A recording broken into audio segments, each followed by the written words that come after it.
आपलं सरकार आल्यावर मुख्यमंत्र्यांची पहिली सही, सुप्रिया सुळेचं आश्वासन, म्हणाल्या माझं भाषण रेकॉर्ड करून ठेवा।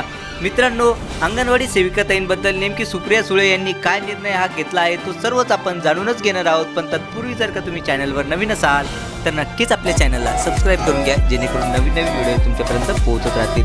तर जराही वेळ न घालवता आपण संपूर्ण अपडेट समजून घेऊयात। शिर्डी येथे चालू असलेल्या राष्ट्रवादी काँग्रेस पार्टीच्या शरद पवार गटाच्या शिबिरात खासदार सुप्रिया सुळे यांनी आज मार्गदर्शन केले।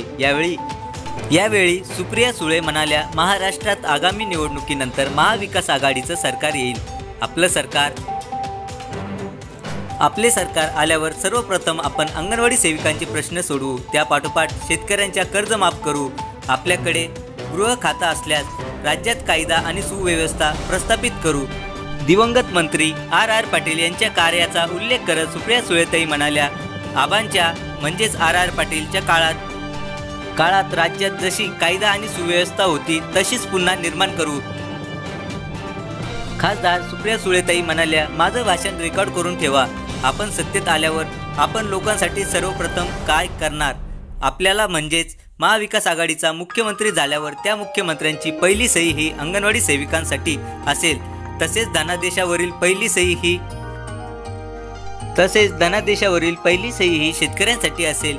या महाराष्ट्रातील कष्टकऱ्याची म्हणजेच इथल्या मातीशी इमान राखणाऱ्या शेतकऱ्याची सरसकट कर्जमाफी करण्यासाठी आपला मुख्यमंत्री धनादेशावर पहिली सही करेल, हा माझा शब्द आहे। मी पुन्हा सांगते, माझं भाषण रेकॉर्ड करून ठेवा। मानधन वाढ आणि पेन्शनसाठी अंगणवाडी सेविकांची आंदोलने चालू आहे। तसेच शेतकऱ्यांकडून कर्जमाफी मागणी केली जात आहे। महाविकास आघाडीचं सरकार आल्यावर सर्वात आधी शेतकऱ्यांची कर्जमाफी केली जाईल आणि अंगणवाडी सेविकांच्या मानधनात वाढ केली जाईल, असं आश्वासन सुप्रिया सुळे यांनी यावेळी दिलं। शिर्डीत पक्षाच्या शिबिरात केलेल्या भाषणात सुप्रिया सुळे म्हणाल्या, आपलं सरकार सर्वप्रथम महिला सुरक्षेला देखील प्राधान्य देईल।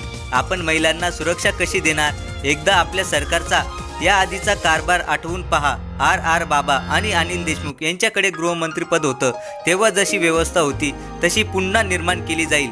राज्यातल्या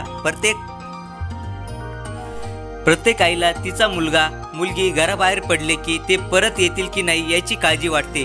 मी तुम्हाला शब्द देते की राज्यातल्या लेकींसाठी सुरक्षित वातावरण निर्माण केलं जाईल, हा सुप्रिया सुळेचा शब्द आहे। त्यानंतर त्या मोदी सरकारच्या गॅरंटीवर टीका देत म्हणाल्या, राष्ट्रवादी काँग्रेसच्या शरद पवार गटातील नेत्या सुप्रिया सुळे यांनी भारतीय जनता पार्टीच्या मोदी की गॅरंटी या घोषणेवर टीका केली आहे। त्या म्हणाल्या, मी राज्यातल्या जनतेला शब्द देते की राज्यात महिलांसाठी सुरक्षित वातावरण तयार केलं जाईल, हा माझा शब्द आहे। ही गॅरंटी नाही, कारण गॅरंटी मर्यादित काळासाठी असते, शब्दाला आयुष्यभर किंमत असते। गॅरंटी 1 वर्ष, 3 वर्ष किंवा 5 वर्षासाठी असते, परंतु शब्द हा कायम असतात। त्यामुळे ही स्वाभिमानी मराठी मुलगी तुम्हाला शब्द देते, महिला सुरक्षितता हा तुमच्या व माझ्या सरकारचा सर्वात मोठा कार्यक्रम असेल।